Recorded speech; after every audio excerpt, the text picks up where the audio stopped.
Today, I'm gonna draw like nobody's watching, and I wonder if anybody will.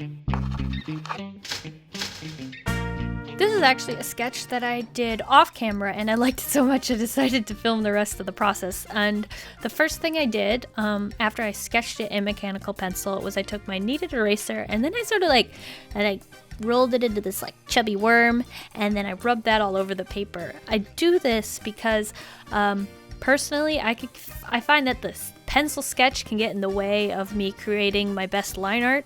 So by rubbing it with my kneaded eraser, but not completely erasing everything, it gives me a better sense of where I've already placed the ink, and I have a lot more control over like the line width and variation, and I think it just really helps overall. This has a very similar effect to all the digital artists out there, to creating a new layer for your line art and then lowering the opacity of your sketch layer. And I don't mean to toot my own horn, but I'm a much better digital artist, okay? I have a lot more experience in that. So if I can find some way to replicate some sort of digital art technique and apply it to my traditional art, which could use some work, I'm gonna do it, okay? What I'm drawing might not seem very significantly different than anything else I draw, but to me, it kind of is, because going into this, I specifically wanted to get rid of any outside influence and just draw what I felt like drawing right now, you know? Because I feel like when we start drawing, those first illustrations we create is like the most purest form of our art that we can ever make, because it's just exactly what we want to draw. It's only what we want to draw, and it's just being poured and barfed all over the paper, and it's just us. It's like our soul being put onto the paper, you know? And I feel like as we grow as artists and we start taking critiques and learn how to take good critiques and know which critiques to ignore, and the wisdom that comes with, you know, deciphering the difference between the two. And also, if you've ever posted your art to social media or shared it with friends, do you notice that sometimes certain drawings you make get more likes or comments or just better feedback? You may not even think it, but you start crafting your art style to, benefit others ahead of yourself. And I'm not saying that's a bad thing. I just think we should be aware of what's happening. Because I know before I even had like a cell phone, like flippin' arc ages, I remember just taking my sketchbook everywhere, and I would sketch in this sketchbook, and on the rare occasion that someone manages to sneak up behind me and see what I'm drawing, because I don't usually let anyone see, they would, maybe I'd have one sketch on this page spread thing that I was working really hard on, and I was really proud of it, and it was like exactly what I wanted my art to be, you know? But they're looking over my shoulder, and they see maybe this sketch that's a little off to the side, and it's just a little bit of an experimentation on my part, and just, drawing something but not really feeling anything afterwards. And they see that one, and they attach to that one, and that one is the one that they like, and they start talking about how great it is. And let me just say, it's really nice when someone compliments your art, whether it's the part you like or not. It's always like a, woohoo, I feel awesome now. But it can feel a little bittersweet, because maybe that was not at all what you want your art to be like, and that's the one they like, you know? It can cause you to start altering what you're doing to please other people. And as artists, if we want to go down a professional route, we're gonna end up in a place where we have to draw what somebody else wants us to draw, and that's not a bad thing. Drawing's still fun. I just think it's important, and that's what I'm doing today. It's just taking a step back, enjoying why I love drawing art, and just drawing exactly what I want to. It's like a little guilty pleasure, I wasn't following any challenges, wasn't following any prompts. I was just doing whatever I felt like drawing, whatever I felt like coloring. It's all me, And I think it's just a fun exercise that everyone should do if you are getting caught into that rip current of other people's feedback, I think it's good to take a step back and just enjoy the art of drawing.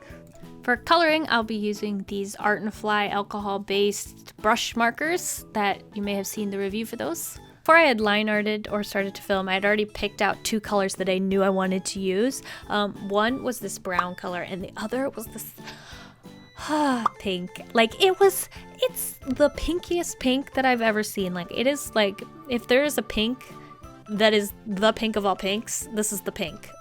Okay, this is the pink. You may disagree, but I freaking love this color, so it's fine. And then I saw that this brown color just really complemented it like really, really well, so I decided to use those two colors. So what I did was I chose the brown color for her skin because I thought it would really make that like bright dress pop, like it's super pastel and boom, just boom. It'll be really fun. So I used that darker color for the skin, but I had a lot of trouble with this because it just really was streaky, you know? And I really like the skin tones whenever I like draw something to be like the smoothest element and the smoothest color. So the fact that her skin ended up really streaky was annoying. I tried, I took like a lighter brown, like a peachy color, and I put that on this arm here, if you see like right there. And then I put that down first, and then I took the darker color and went on top. And I was doing what you guys always tell me to do, you know, little swirly motions to like avoid streaking, but it was still streaking, and I didn't really see any difference with applying the lighter color first, so I didn't do that for the rest of the way. To take like a pink color and add like blushies to like I don't know, try to make the texture look like I tried to do it that way. So that kind of helped a little bit, but in the end, like it's really, really streaky. I've noticed that the lighter colors streak a little bit less, which is nice. So her hair and her dress ended up looking pretty good, but that skin, I don't understand. Yeah, I think actually, because I have used these markers before on different paper and it worked a lot better, I'm thinking it's the paper. If you want to know what paper I'm using the Strathmore Vision Mixed Media Sketchbook. So that's the paper I'm using, and it's really, really streaky. So yeah, last time I used the Canson Mixed Media Sketchbook, and I thought it looked a lot better. I've also used it on like the back of some watercolor paper, and it looked really good on there. I really liked that. So I don't know. It's kind of interesting. Gotta do my research on the paper. I'm just not a huge fan of buying specific papers for specific mediums just because I am such a noob, you know? Like, what I'm gonna do, buy marker paper for markers? Yeah, right. I'll just buy a mixed media sketchbook and throw everything at it, including mashed potatoes. Oh, another thing I did after I finished coloring everything else, I was still trying to hide as much of the streakiness as possible. So what I did, and it's something I've been doing lately, is I took it's this Crayola colored pencil that I think I've had since middle school. Like, it's been around. It's seen some things, been in a few mouths. Like, it's been around. It's Crayola. It's actually bubblegum colored, and it just works so well because you can like add it on top of your markers and it still shows through. It's a little bit opaque and it's pastel and it's so cute, and it just looks really, really good on the skin.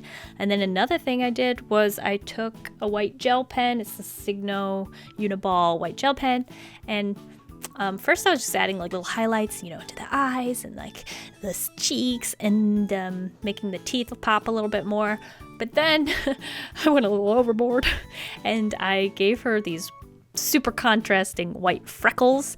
I like it. It was like fun, you know, doing whatever I want. Again, fitting to that guilty pleasures theme.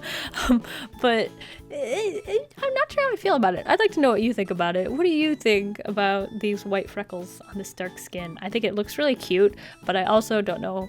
I just don't know. That's why I'm asking, I guess. I'm not going to change it, but I'd like to know what you think. I really, really like the polka dots I added because like the color, I feel like the blue and the pink and the brown were all just too separated, and I felt like they needed to get together and hang out. So I put the blue and applied polka dots all over the pink, and I think it looks super cute and I really like it. I love polka dots.